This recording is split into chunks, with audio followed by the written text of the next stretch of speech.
Dos. Muy buenas tardes, amigos de su portal de Economía Política y algo más, aquí en un programa más de esta semana con la gran y agradable presencia del doctor Raimundo Tenorio, profesor emérito del TEC de Monterrey, conductor del programa de Economía Política y algo más, y del profesor Cristian Salazar de la FES Zacatlán. Caballeros, bienvenidos, muy buenas tardes. Muy buenas tardes, mucho gusto saludarles. Buenas tardes, igualmente, mucho gusto de estar con ustedes. Igual. Pues nuevamente una semana movidita en cuestión de temas coyunturales y tenemos aquí un par de temas bastante interesantes. Son los nombramientos en el Banco de México y la Secretaría de Hacienda y la viabilidad de los cambios constitucionales que propone el Ejecutivo en el resto del sexenio. Muy buenos temas, doctor, profesor. Así es, sí, muy buenas tardes.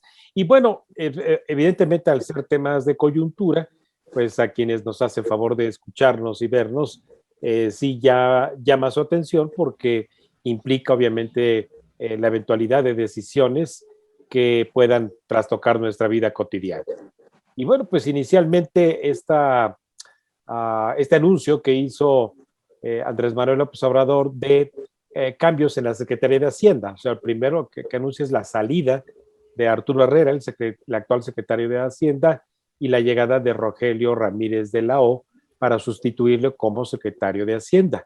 Pero con la coyuntura de que la salida de Arturo Herrera es para que se prepare para que a finales de este año, cuando tengan que darse cambios legales a través del Senado de la República, se pueda proponer a que Arturo Herrera sea miembro de la Junta de Gobierno del Banco de México y, una vez siendo miembro de la Junta de Gobierno, proponerlo como gobernador del Banco Central. Así que esos son las dos. Así que pues yo empezaría obviamente por revisar, aquí junto con el profesor Cristian y con el ingeniero Avendaño, lo que implica la salida de Arturo Herrera de la Secretaría de Hacienda. Y bueno, pues a diferencia de cuando don Carlos Ursúa renunció a la Secretaría de Hacienda, él fue el primer secretario de Hacienda de este gobierno, pues fue obviamente una salida bastante inesperada en términos de sobre todo la eventualidad de que el propio Carlos Ursúa se esperaba que continuara como secretario de Hacienda, pero sobre todo dando muestras en su carta de renuncia de las serias diferencias con el resto del gabinete llamado económico en el gobierno de Andrés Manuel, por ocurrencias, ignorancias e incluso tráfico de influencias. No se nos olvide que de eso fue de lo que acusó Carlos Ursúa a el equipo de Andrés Manuel López y justificó su salida. Así que la llegada de Arturo Herrera como secretario de Hacienda me parece que no cambió nada, ni el tráfico de influencias, ni las diferencias en términos de la conducción de la política fiscal en el gobierno de Andrés Manuel. Incluso Arturo Herrera, para bien o para mal, pues fue criticado y sigue siendo criticado por muchos, entre ellos yo, en el que sus decisiones en ese periodo, en esos 2 años como secretario de Hacienda, pues no ha sido del todo decoroso en razón de que datos que proporciona, como fue, por ejemplo, el anunciar que no se llevaría a cabo el proyecto de Dos Bocas, sino que se suspendería al menos por 1 año, pues le valió, ¿verdad? No solo que lo haya Se pausó un poquito. Se pausó un poquito ahí, esperando que... ¿Perdón? Se pausó un poquito. Se pasó un poquito.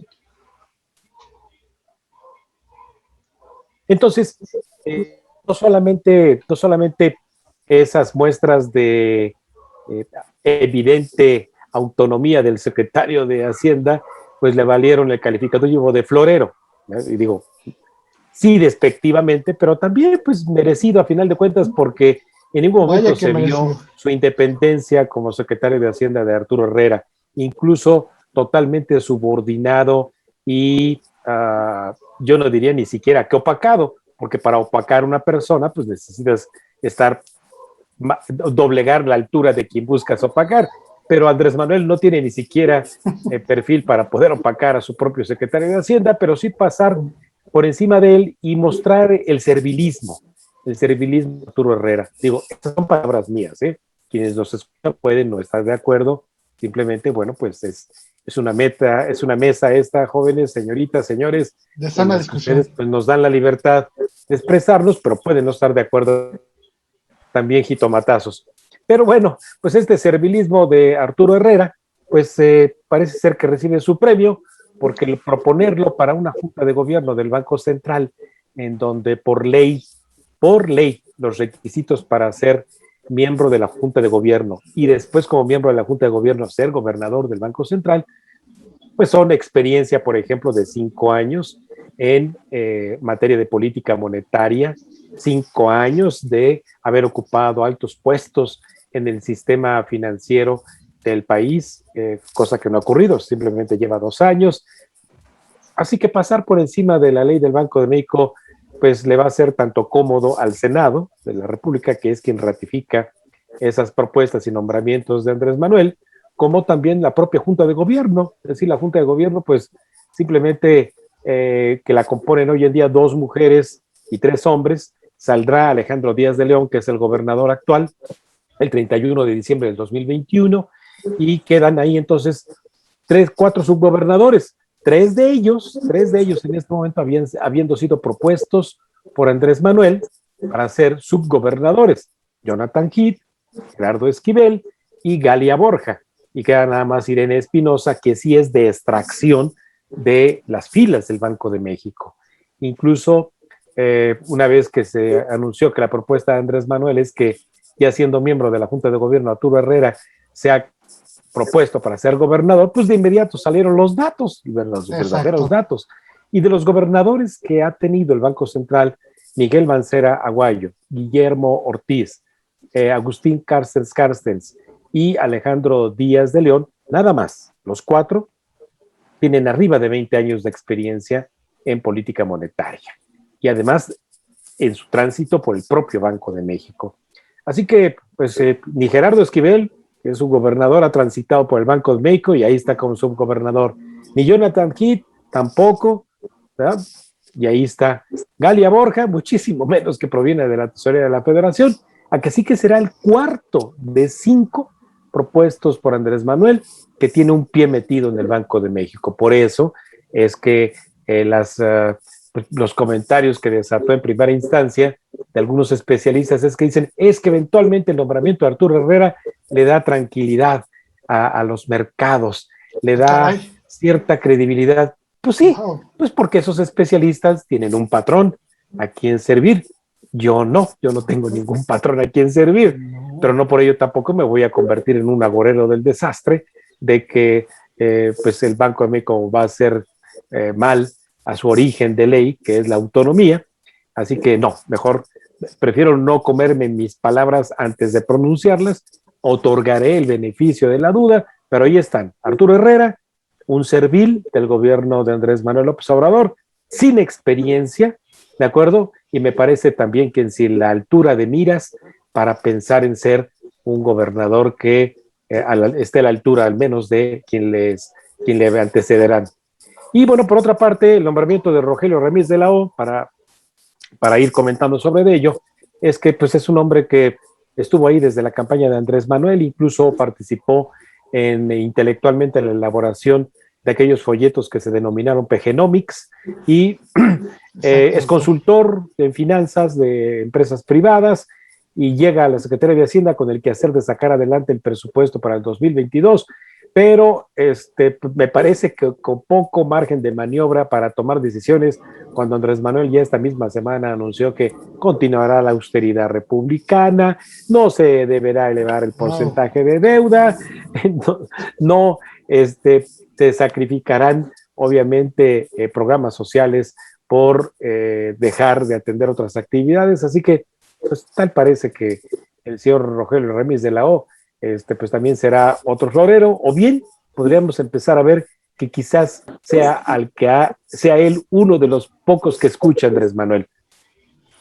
Pues quisiéramos que fuera así, doctor, porque realmente con este panorama que usted nos muestra se ven nubarrones sobre estos nombramientos. Profesor, ¿Cuál es tu opinión sobre esto? Sí, yo creo que de todos los nombramientos que realiza el presidente de la República, independientemente quién sea, los nombramientos técnicos, a pesar de todo, son nombramientos con los cuales no se puede estar jugando, porque ya lo decía el doctor, esos nombramientos todos tienen implicaciones, pero sobre todo estos tienen implicaciones directas en cómo reacciona el sector al que estén siendo dirigidos estos nombramientos, en este caso la parte económica. Y bueno, a mí me inquieta mucho y siempre me he hecho la pregunta de por qué Rogelio Ramírez de la O desde un inicio no fue el secretario de Hacienda, ya que en todas las campañas que había realizado el presidente López Obrador, pues todo el mundo sabía y conocía que era su asesor en materia económica y que seguramente al llegar el presidente, pues él iba a ser el titular de Hacienda. Por ahí no sé qué pasó, si hubo un alejamiento, si hubo un distanciamiento, y bueno, pues eso es importante saberlo porque a lo largo de este camino que ha seguido en su proyecto a la presidencia de la República, pues Andrés Manuel como presidente se ha distanciado y ha tenido problemas y conflictos con muchas de las personas que de inicio lo apoyaron. Es el caso, por ejemplo, de otros nombramientos por Ana Cristina Saltiel, si no estoy mal en el apellido, que fue su secretaria de salud en el gobierno del Distrito Federal, no fue la titular en la Secretaría de Salud ahora como presidente. La misma Berta Luján, que fue titular de la Contraloría, ya no fue requerida para este nuevo proyecto. Y bueno, pues es inquietante o llama la atención por qué no fue desde el principio Rogelio Ramírez de la O. En el caso de Arturo Herrera, me parece que era bastante coherente, digamos, el que estuviera cerca de su equipo económico. Él fue si no mal recuerdo, su secretario, director de finanzas en el gobierno del Distrito Federal. Y bueno, pues siempre se conoció aquí, como dice el doctor, pues que era una gente muy alineada, como se dice en la jerga política, muy alineada, que no tenía la posibilidad de discrepar, de poner un punto de vista que confrontara las decisiones del presidente. Y yo creo que tampoco Arturo Herrera le ayudó la forma en que llegó a la Secretaría de Hacienda, de manera inesperada, de una manera abrupta, y donde pues él no tuvo tiempo, yo creo, de plantear, de generar un proyecto. No sé hasta qué grado participó del diseño de lo que se proyectó para el Plan de Desarrollo Nacional, y bueno, pues eso evidentemente mermó su capacidad de incidencia y pues de proponer algunas políticas en materia económica, y desde luego que sucedió lo que vimos. Efectivamente, coincido con el doctor, un funcionario sumiso, un funcionario sin la posibilidad de salir y plantear algunos temas que pudieran encauzar la política monetaria, la política económica, y eso, bueno, pues llevó a que, como se decía antes, prácticamente la economía se manejara desde los pinos. Y eso es lo peligroso, porque ya veníamos de experiencias previas en sexenios anteriores, donde precisamente pues era el presidente sin límites quien decía y señalaba lo que se tenía que hacer. Y creo que parte de los avances que habíamos tenido, sobre todo en áreas técnicas como la parte económica, pues es que las personas que llegaban a estos cargos, bueno, tenían la posibilidad, si no de oponerse, sí de incidir en las estrategias, en la toma de decisiones que habían tenido los presidentes. Hay que señalar, y esto hay que dejarlo muy claro, como en ningún otro ámbito de la esfera pública, con la economía no se juega, y es donde los presidentes de cualquier partido político pues han respetado hasta cierto punto el perfil que se necesita para estas áreas. En estas áreas no puede ser un nombramiento a capricho, no puede ser un nombramiento de amigos, no puede ser un favor político, tiene que existir un perfil profesional y que sea aceptado, como bien se decía, por los mercados. Yo le quisiera preguntar al doctor, o quisiera plantear aquí en la mesa con los amigos, yo me quedo con un mal sabor de boca sobre la integración y conducción del Banco de México. ¿Por qué? Porque no es la primera vez que un presidente designa a su secretario de Hacienda como aspirante, si le puedo llamar así, a dirigir al Banco de México. El propio Agustín Carstens fue promovido a esta posición, y yo me preguntaría, y es la pregunta que dejo sobre la mesa, ¿qué tanta autonomía hay del Banco de México cuando los presidentes, independientemente de qué partido estemos hablando, pues caen en la tentación y repiten la práctica de proponer o de mover a su secretario de Hacienda a el Banco de México? Me parece que es un premio, digamos, es un consuelo para un funcionario incómodo que ya no quieren ahí, y que lejos de planear y lejos de proyectar hacia futuro, pues es una salida que les ayuda a resolver el problema que se genera en ese momento, y además, bueno, pues hasta darle cierto toque de seriedad, de tecnicismo. Pero yo sí plantearía aquí la pregunta, ¿qué tanta autonomía, no de ahorita, sino de antes, tiene el Banco de México sobre su propia conducción? A mí me parece muy interesante estos cambios, y más que certezas, hay más dudas en todos estos movimientos. Doctor.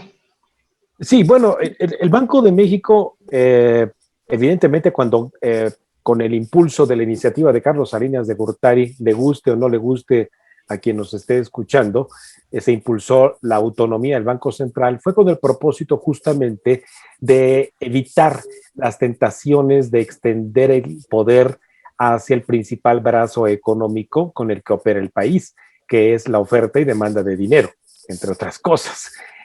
Yo, quien les habla, viví justamente una de las épocas más grises de nuestro país, que fue con el otro López, con José López Portillo, en 1982, cuando no era autónomo el Banco de México. El Banco de México era Banco de México Sociedad Anónima. Los billetes incluso y las monedas decían Banco de México S.A., y el director general del Banco de México era nombrado por el presidente de la República. Ahí ni siquiera pasaba por el Senado, era una dedocracia, directo.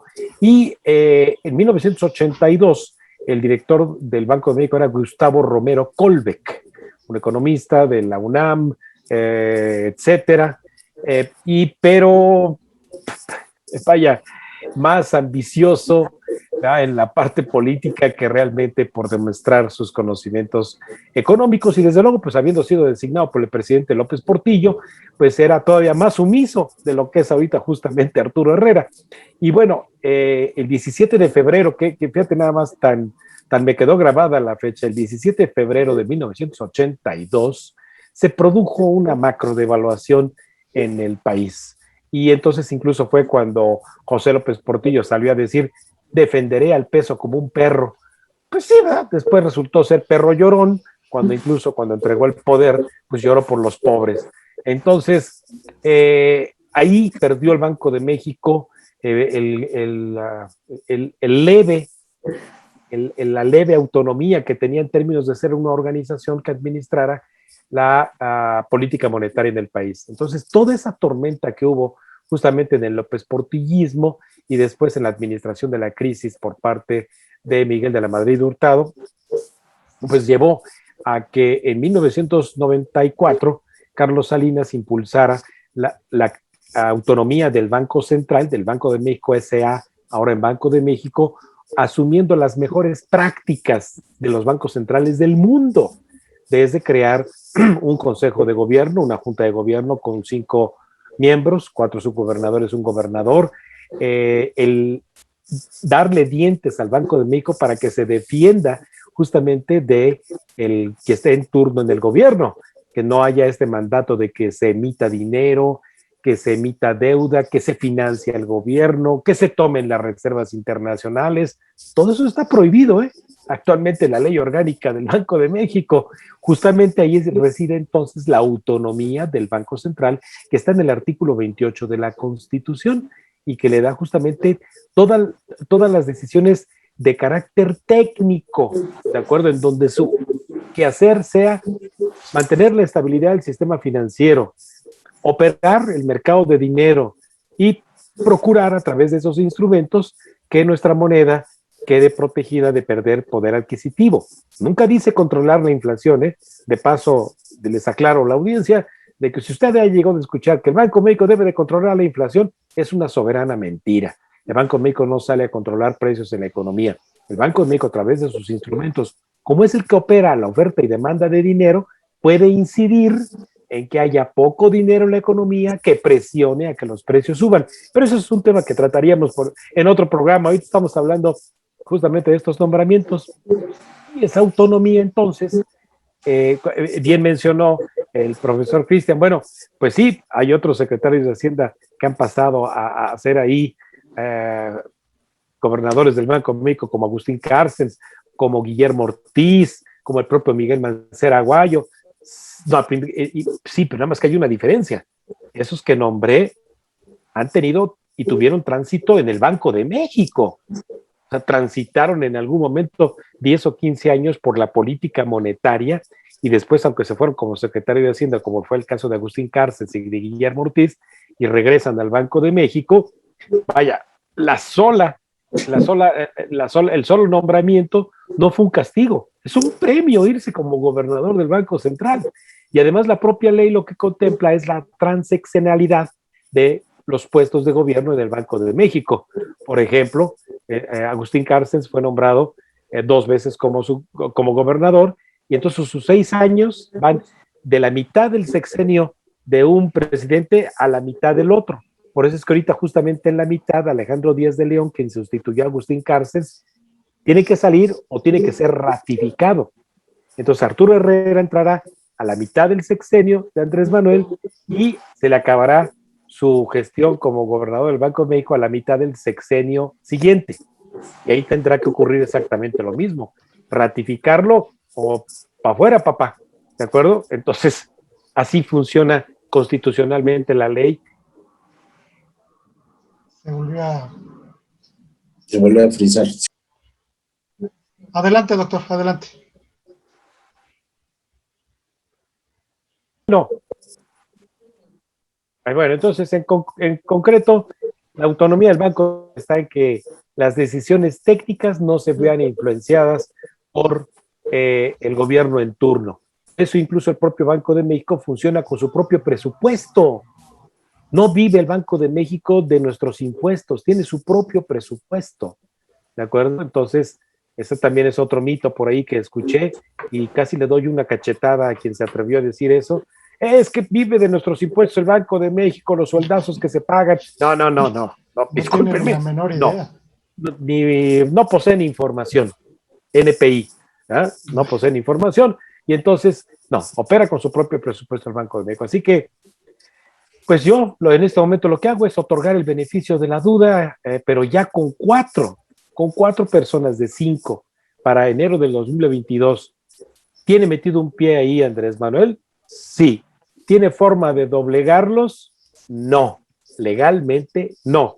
Pero tiene forma de recriminarles públicamente, así como lo hizo con Alejandro Díaz de León, de señalarlo, de decir que en Banco Nacional de Comercio Exterior autorizó un proyecto para Obredex y que quién sabe qué. No.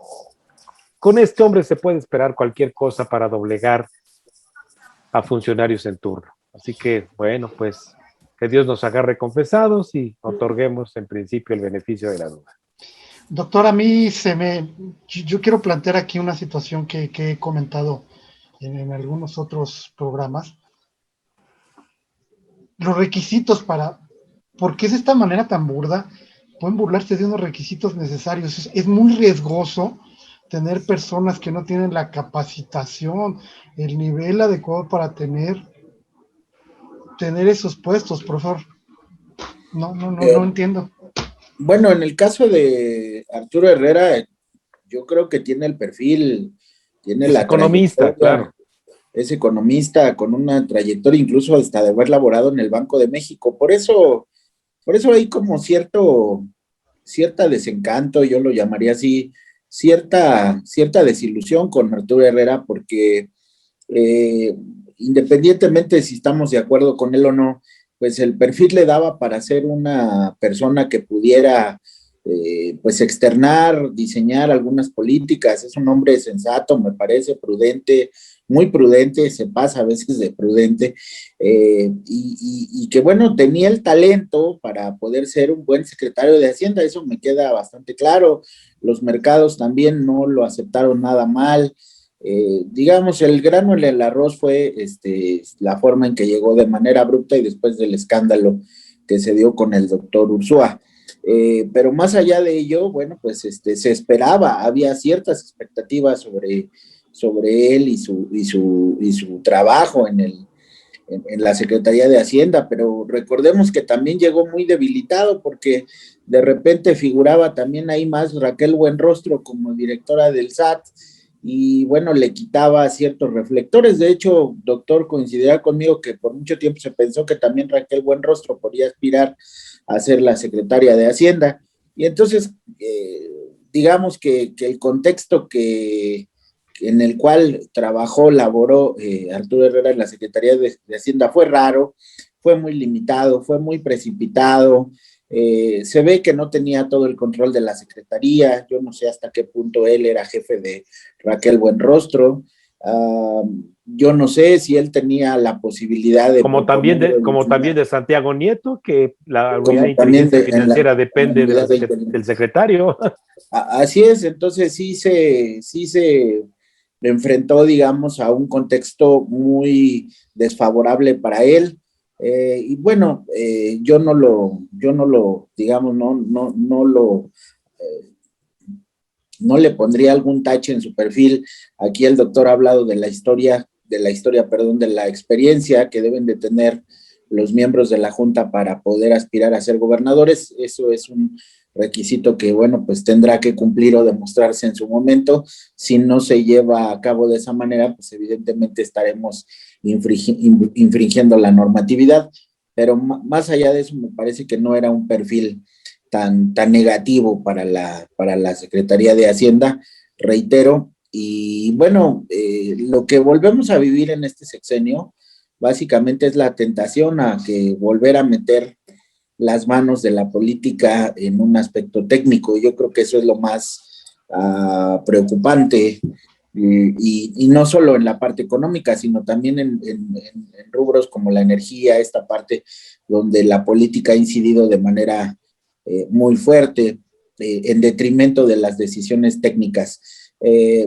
La Secretaría de Hacienda es algo con lo cual no se puede jugar, el presupuesto es algo con lo cual no se puede jugar, el Banco de México es algo con lo cual no se puede jugar, y yo creo que debemos fortalecer estas instituciones para que sean verdaderos contrapesos, en este caso de la presidencia, y no lo digo para fastidiar, lo digo porque todo el mundo entiende que, bueno, pues esos son números, son datos duros, y que si uno juega con eso puede llevar a una desestabilización del país en materia económica, pero también en materia social. Ya lo hemos comentado en otros programas, una mala decisión en torno a esto, pues nos puede llevar a que los mercados se desajusten, se desequilibren, a que exista inflación, a que exista una serie de fenómenos económicos que nos pueden impactar de manera terrible en la vida cotidiana, y es por eso que se deben cuidar mucho estos perfiles. Yo no dudaría, Fernando, del conocimiento que tiene Arturo Herrera.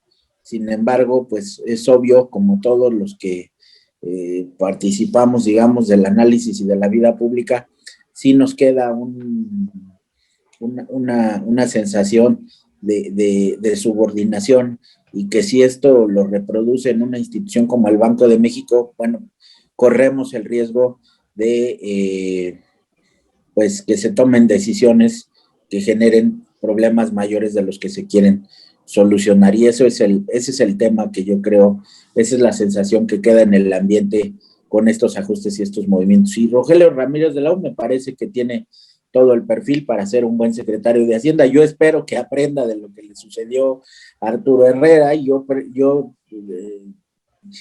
creo que él debe ser el jefe de Raquel Buenrostro y de Santiago Nieto, y reordenar la secretaría, me parece, para que, bueno, pues se tenga un instrumento eficaz, y ojalá, de verdad lo deseo de esa manera, pues se puedan ir construyendo acciones para fortalecer la hacienda pública, pero al mismo tiempo también para hacerla más justa y hacerla más equitativa en este país, ¿no? Muy bien, doctor. Un gran tema, y pues, es momento dentro de esta mesa de análisis de pasar hasta a nuestro segundo tema, doctor. Sí, bueno, el segundo tema de coyuntura que queremos analizar y reinterpretar, no desde la visión técnica de su servidor y del profesor Cristian, es ser más pragmáticos en razón de que las propuestas de cambios constitucionales que provengan desde el Poder Ejecutivo, primero para poner en orden las cosas, requieren justamente cambios constitucionales, dos requisitos fundamentales. Una, que sea acordado según la Constitución por las 2/3 partes, es decir, el 66% del total de 500 diputados, por ejemplo, en la Cámara de Diputados y también en la Cámara de Senadores, para que lo que se proponga ahí cambiar de los artículos de nuestra Constitución proceda. Es decir, primero, el primer paso es que ese cambio constitucional que se discuta y eventualmente se apruebe tendrá que ser por 2/3 de los presentes. Eso es muy importante, perdón. Hablé yo de 500 diputados, ¿de acuerdo?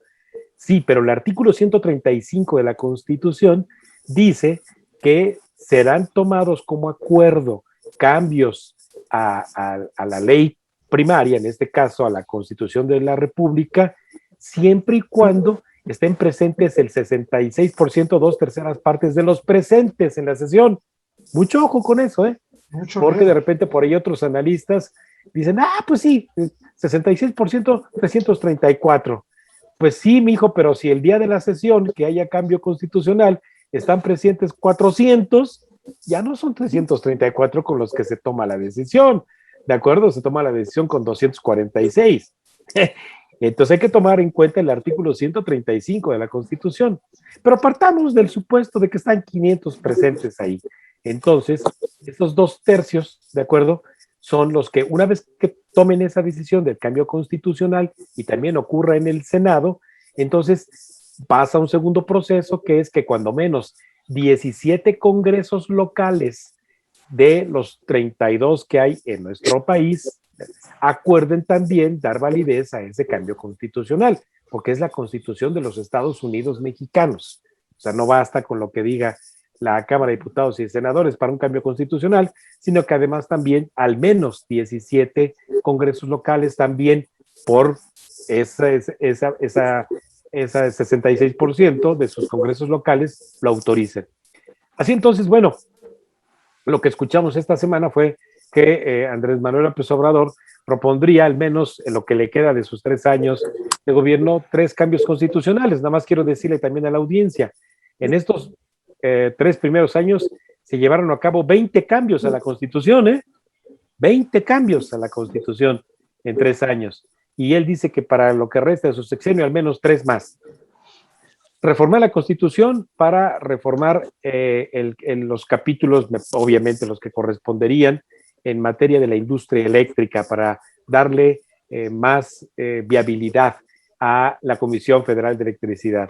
Segundo cambio constitucional que propondría es también hacer modificaciones para que la Guardia Nacional, que actualmente está en una transición ahí con su creación, pase a formar parte de las fuerzas castrenses, es decir, de la Secretaría de la Defensa Nacional.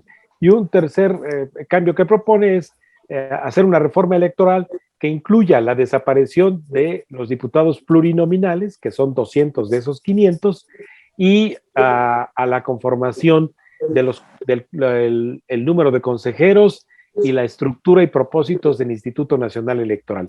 Eso es lo que anunció el señor. No hay ningún documento escrito, simplemente fue esta incontinencia verbal que tienen las mañaneras, con dos propósitos seguramente.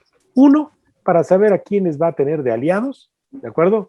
Y poder cooptar incluso nuevos diputados para su mayoría, y otra es para distraernos, punto, así lo veo yo. Dijo, me quedo sin palabras, profe. Bueno, algunas consideraciones de carácter político. Para que es muy difícil que después, en la segunda mitad de una administración, se intenten llevar a cabo grandes reformas. Primero, porque ya se acabó la luna de miel que da el bono democrático, por decirlo de alguna manera, es decir, la legitimidad que obtiene un gobernante en su primera parte de gobierno por el alto número de votación que haya obtenido, que fue el caso de Andrés Manuel López Obrador. Y como decimos en la parte política, bueno, esta primera mitad es el espacio para proponer, para echar a andar las prioridades del gobierno. Ya las segundas mitades ya tienen que tener, ya uno debe tomar en consideración otras variables, porque ya viene la elección presidencial, ya se están jugando los grupos, ya los grupos están jugando la carrera por los distintos cargos y puestos, y esto es inminente, no es que se quiera o no, o que haya un llamado a que se concentren los grupos en su trabajo, eso es parte del discurso. En la realidad ya y en los hechos, tanto partidos como grupos en esta segunda etapa se pelean la presidencia de la República. En ese sentido, sí me pareció sorpresivo el planteamiento de estas reformas, porque van a implicar, pues efectivamente, una amplia negociación, y donde muchos actores, pues no quieren pagar los costos políticos de la negociación y de estos temas. Sin embargo, me parece que se plantean precisamente para tratar de generar una negociación donde se permita avanzar en lo que ha quedado pendiente. Me parece que el hecho de que la Guardia Nacional siga perteneciendo o que quede ya permanentemente incluida en la Secretaría de la Defensa Nacional como un órgano de ahí, si bien es relevante porque nos demuestra la incapacidad que sigue teniendo el Estado, la debilidad que tiene el Estado para construir instituciones civiles en materia de justicia, y eso refleja sin duda el agotamiento que tenemos institucional y que nos ha llevado a altos grados de delincuencia. Por eso la reforma es importante. Si bien esto es así, en términos políticos no me parece tan relevante, porque actualmente la Guardia Nacional pues está siendo administrada, conducida por la propia Secretaría de la Defensa Nacional. Lo que se haría con esta reforma básicamente sería reconocer lo que ya es un hecho y ampliar el poder que están teniendo las Fuerzas Armadas en este sexenio. Pero de manera fáctica, diría yo, sería una reforma que más o menos ya está echada a andar. Y esto me parece que solo lo plantean como un elemento de negociación para otras cosas. La reforma electoral, vista desde la eliminación de los 200 diputados de representación proporcional, también me parece un asunto de mover las fichas del ajedrez para negociar. Yo no considero que lo diga en serio. Restar estos 200 diputados pues generaría, digamos, un desequilibrio en la representación y en el acomodo que tienen los grupos políticos. Ha habido la tentación también en otros sexenios de llevarlo a cabo, y pues a final de cuentas es reducirse ellos mismos, incluyendo al partido en el gobierno, Morena, la posibilidad de tener acceso a los cargos de representación. Si no es en corto plazo, pues sí es a futuro. Y por eso yo no creo que existan incentivos políticos para aprobar una reforma en este sentido. Yo más bien creo que va en el sentido de achicar el aparato electoral y con el asunto de los diputados de representación proporcional, pues que esto funja como una especie de presión para poder negociar, es decir, el presidente se fue muy alto en la apuesta para que en el regateo, pues él pueda conseguir algún otro objetivo que pueda tener, que incluso puede ser el control del propio órgano electoral. La que sí me preocupa... Sí, sí. Bueno, como vamos a tratar estos tres temas, mira, yo lamento no estar de acuerdo con ello. Yo sí creo que Andrés Manuel tiene fines políticos de reducir los 200 plurinominales. Si mis matemáticas no me fallan, los datos que junté de revisar la ley electoral, a ver, vamos viendo. Del resultado de estas elecciones intermedias del 2021, el 38%, o sea, hay 300 diputaciones de mayoría relativa. De mayoría relativa, es correcto. En 5 circunscripciones nacionales. Bueno, sí, 184 los ganó Morena y sus aliados, y 116 la oposición, ¿de acuerdo? Estamos hablando que el 38% de las diputaciones, de esos 300, el 38% son de oposición y el 62% son de Morena. ¿Qué tanto le faltaría para obtener el 66%? Ahí se las dejo. Pero afortunadamente nuestra ley electoral, al contemplar justamente los plurinominales, por eso fue creado el sistema plurinominal, para quitar el dominio del PRI. El PRI antes tenía 300 diputados, 64 senadores, tenía todo. Entonces, nuestra reforma electoral lo que hizo fue justamente quitarle ese totalitarismo político. Entonces, ¿qué hace lo de los plurinominales? Pues si los plurinominales dice, a ver, chatos, vamos contando ahora todos los votos. Y en términos de todos los votos que hubo en este 2021, 22.6 millones fueron de los opositores a Morena y 23.1 fueron de Morena y sus aliados. Y ahí estamos hablando entonces de un 48% de la oposición que le da acceso justamente a esa, por ser minoría, le da acceso a los plurinominales. Por esa razón entonces es que en la repartición de los 200 y ya la suma total, Morena, tenías el 62% con tus aliados de los 300 de mayoría relativa.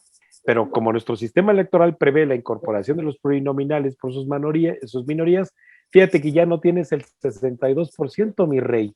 Ahora tienes justamente por la asignación de los plurinominales, solo con tus aliados, el 54.1%. Entonces ya creas un fuerte balance para que contrarreste o sea negociable o se convenza verdaderamente de un cambio constitucional. Perdón, yo quería poner esos datos nada más ahí, profe. Sí, es muy claro lo que dice y muy importante, doctor. Finalmente el sistema electoral se creó para eliminar la sobrerepresentación que tenía el PRI, que formó lo que se conoció como el sistema de partido hegemónico a través de la mayoría en las cámaras legislativas. Nada más, doctor, que me preocupa una cosa, y entiendo su preocupación. Y conociendo a los partidos políticos y conociendo a la clase política, yo creo que hay algo más de fondo. Moverle a lo que usted señala, mover la legislación como está, transformarla, no le conviene a nadie, porque es, además, me parece... Le conviene a Andrés Manuel.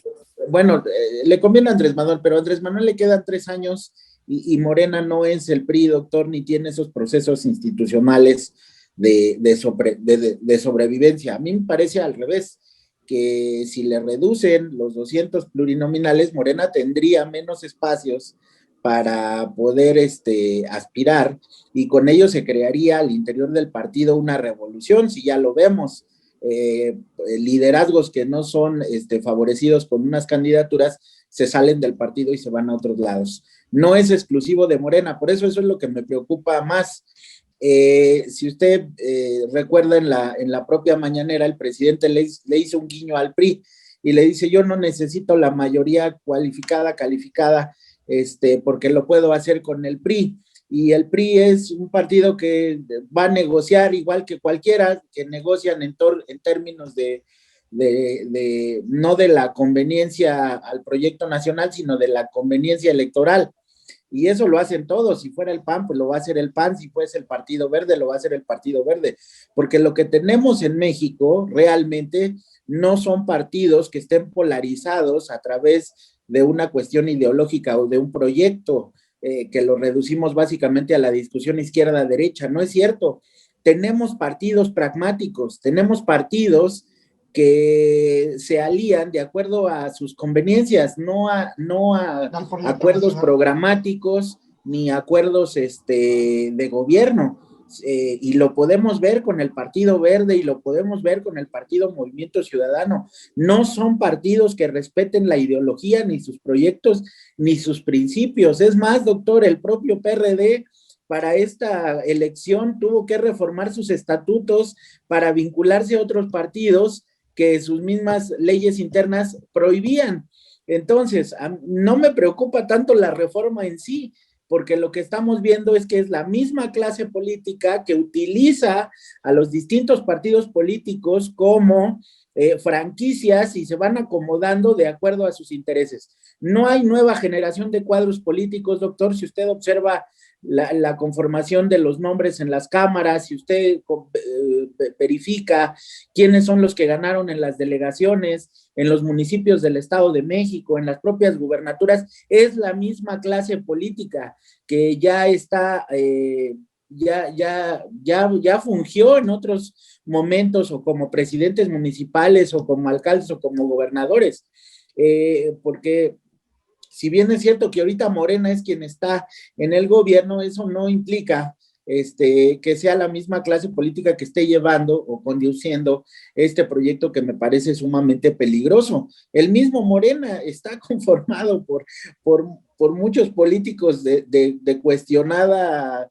probidad, como lo puede ser Manuel Bartlett y algunos otros, y entonces por eso yo reitero que esta reforma me parece como un asunto de apostar. Yo sumo esto o subo esto a la agenda para tratar de negociar otro tipo de cosas. Y yo iba a decir que lo ligaba con la reforma eléctrica, porque de todas las reformas que planteó el señor presidente, la que tiene que ver con negocios y tiene que ver con mercados, pues es la reforma eléctrica, con favores políticos.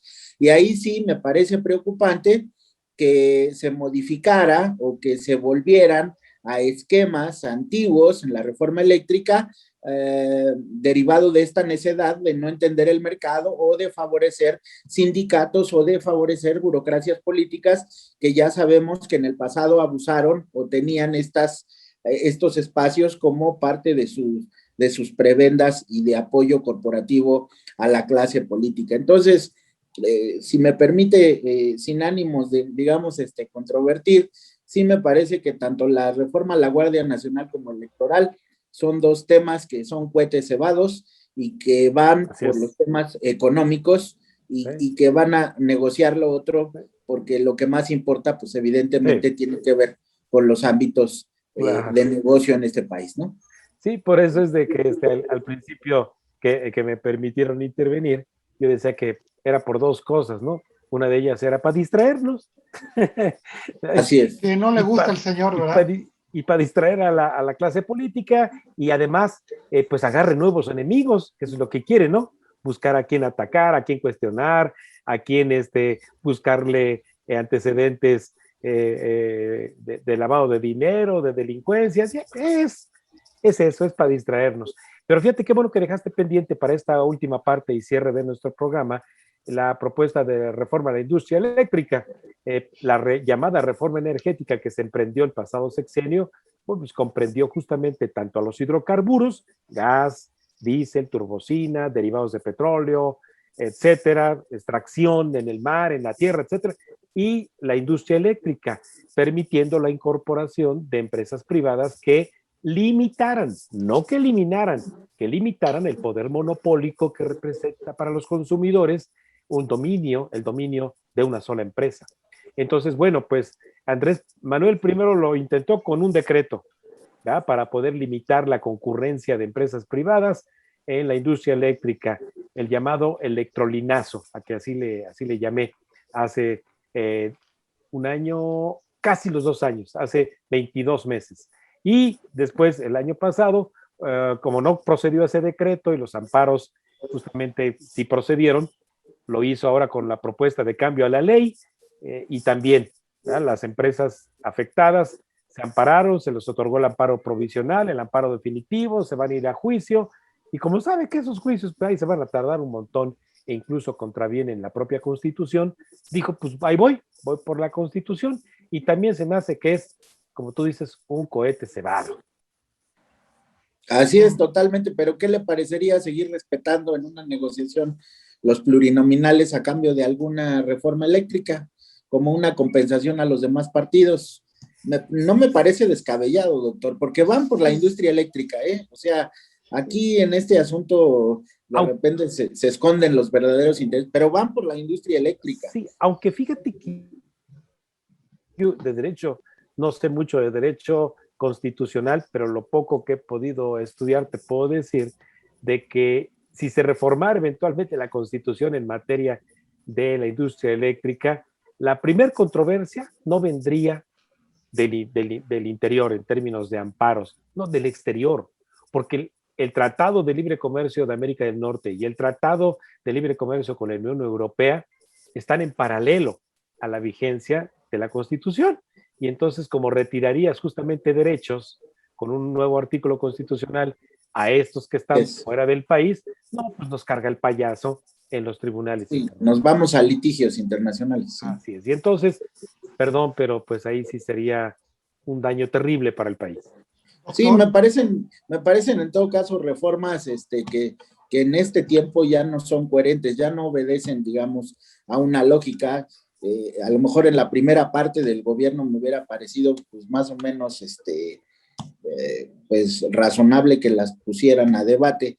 Hoy día yo me parece que están fuera de lugar y que va a ser muy difícil. A mí lo que me preocupa, doctor, de repente, y esto lo digo para alertar a los amigas y amigos que nos escuchan, hay que ver cómo se comporta la oposición, a ver si verdaderamente es oposición, a ver si el PRI se va a mantener como oposición, porque si el PRI hace de repente una alianza con el gobierno, yo creo que algo no está bien, algo no suena bien. Si de repente el PAN flaquea por algún lado y de repente hacen alianzas también raras, yo creo que parte de la culpa, doctor, de que estemos en esta posición es de los partidos opositores por no ser una oposición con calidad, con claridad, coherente, porque la oposición también ha negociado, la oposición también ha engañado a la ciudadanía. Entonces, hay que estar vigilantes también. Hay que estar vigilantes. El gobierno, el partido en el gobierno ya sabemos cómo es, ya no va a dar para más, ya sabemos qué intereses tienen, pero lo interesante es ver cómo se comportan los partidos de oposición y cómo se comportan respecto de defensa de los intereses de la mayoría de los mexicanos, porque yo creo que ahí está la clave y yo sí responsabilizo mucho a los partidos de oposición que estemos en esta posición. El que Morena tenga el discurso de defensa de los pobres, bueno, pues tristemente es porque los otros partidos olvidaron, no cuidaron, y bueno, pues nos llevaron a esta situación. Y también le digo, doctor, deberíamos de estar pensando en una reforma electoral que diera oportunidad a gente común y corriente. Por ejemplo, deberíamos de estar peleando porque se eliminaran esos requisitos tan burdos que tienen las candidaturas independientes para que podamos verdaderamente participar los ciudadanos y podamos hacer un contrapeso a los partidos políticos. Ha sido lamentable la calidad de los candidatos que presentaron en estas elecciones. Wow. Ha sido lamentable el tipo de procesos internos que llevaron a definir esas candidaturas. Usted imagínese, doctor, al tinieblas, como Sí. candidato Y y, pues, y proponiendo sí. en un foro enmascarado, ¿qué es esto, doctor? ¿Es una tragedia griega o qué es esto? Y ya ni digas de los 485 millones de pesos que les dimos de nuestros impuestos así es. a estos figurines. Hay El señor Alfredo Adame para ir a insultar. hay que buscar una reforma para disminuir el financiamiento a los partidos políticos, doctor. Y esas son las cosas que no quieren discutir y esas son las cosas que no quieren que los ciudadanos pongamos atención. Porque yo no estoy dispuesto a seguir financiando al tinieblas. Me gustan mucho las luchas, soy amante de ese deporte, pero no me gusta que se involucren de esa manera como se hicieron en la vida política, porque le resta seriedad y nos lleva al desconcierto, ¿no? Claro, y ni qué decir obviamente, de la posibilidad de candidatos independientes, que me parece que podría ser un tema que podríamos después discutir en otra ocasión. Claro, doctor y prof, para terminar este programa que estuvo tan interesante, ¿estarán adelantando su año de Hidalgo estos señores? No lo creo, sobre todo por, afortunadamente, el cuarto poder, que son los medios de comunicación. Al menos hay algunos que continuamente están denunciando actos de corrupción y también de peculado entre el actual gobierno. Y así va a ocurrir seguramente en estos próximos años. Así que no creo. Si hay año de Hidalgo, me parece que por propia sobrevivencia de este gobierno, los agarrarían. Sí, es claro. Efectivamente. Pues un gran programa, creo que fueron dos temas bastante importantes, quedarían para bastante tiempo más. Pues muchísimas gracias, doctor, muchísimas gracias, profesor. Doctor, por favor, nuevamente sus redes sociales para que la gente... ¿Cómo no? Sí, gracias a Raimundo Tenorio Aguilar. Solo estoy en Twitter, @Raimundo Tenorio, y en mi programa de televisión en TV Mexiquense, canal 34.2, todos los martes y sábados, 6 de la tarde, Cuentas Claras. Profesor. Muchas gracias, Fer, y gracias al doctor por permitirme estar aquí con ustedes. Y mis redes sociales son en Facebook, Cristian Roberto Salazar Montiel, y en Twitter es @CristianRSM. Por ahí me pueden encontrar para debatir álgidamente, como nos gusta. Y vaya que te gusta, profe. Bastante. Yo quiero saludar a nuestro público de podcast que nos ha seguido desde Perú, Alemania, Egipto. Voy a compartirles nuestras estadísticas porque sí tenemos, afortunadamente la gente nos está viendo, estamos siendo eco hasta el Cono Sur. Un saludo a todos nuestros y también que nos sugieran, ¿verdad?, los temas de coyuntura que quieran que tratemos. Sí, y me han hecho algunas observaciones en las redes sociales del programa. ¿Por qué no pongo ciertos comentarios que hacen? Les digo de la manera más atenta y que es un programa que no es para pelearnos, no es para causar controversia. Yo tengo tenemos un filtro de palabras no adecuadas, pues, para cuidar a la audiencia, ¿verdad? Y que no se preste malas interpretaciones. Es por eso, señores, aunque me recuerden a mi señora madre, cual pues no vamos a pasar, ¿verdad? Esos comentarios. Y yo sí quiero hacer un pequeño paréntesis. Y además no nos vamos a enganchar, ¿verdad? Yo quiero hacer un pequeño paréntesis para felicitar a todos los papás. Bien. Este fin de semana es su doctor, profesor, muchas felicidades. Gracias. Felicidades a ustedes gracias. también, Gracias porque ustedes son personas. Muchas gracias, doctor. Igual, felicidades. A ustedes un fuerte abrazo. Gracias por su labor porque ustedes preparan a nuestros hijos para enfrentar esta realidad, esta vida. Doctor, usted que está ayudando tanto a mi hijo con su ejemplo, con sus consejos. Muchas gracias. Yo a mis dos queridos padres, señor Absalón Avendaño Moctezuma y mi querido hermano Arturo Avendaño. Besos, señores, hasta el cielo. Gracias. Y nos esperamos nuevamente en un par de semanas con otro programa. Muchas gracias, muy buenas tardes. Muy buenas.